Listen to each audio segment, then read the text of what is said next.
দেখুন, রাজ্য ব্যবস্থা নিতে চাইলে ব্যবস্থা নিই।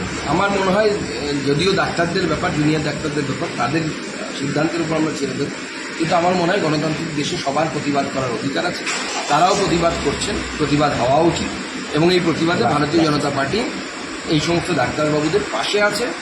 আমরা সুপ্রিম কোর্ট থেকে যদি ন্যায় না পাই, আন্দোলন করবে, সমস্ত ডাক্তারবাবুদেরকে সাসপেন্ড করুন। কতজনকে সাসপেন্ড করতে পারে মমতা বন্দ্যোপাধ্যায় দেখি। মুখ্যমন্ত্রী বলছেন 70,000-এর বেশি ইনডোর পরিষেবা দিতে পারিনি, 23 জনের মৃত্যু হয়েছে এই আন্দোলনের জন্য। দেখুন, মাননীয় মুখ্যমন্ত্রী স্বাস্থ্য দপ্তর যে কী অবস্থায় আছে সেটা আমরা দেখতেই পাচ্ছি না। এমনকি স্বাস্থ্য দপ্তরের বর্জ্য পদার্থ পর্যন্ত বিক্রি হয়ে গেছে। মাননীয় মুখ্যমন্ত্রী এই পরিষেবা দিয়ে করবেন কি? মানুষকে তো আপনার স্বাস্থ্য দপ্তর উল্টো বিপদের মুখে ফেলে দিচ্ছে।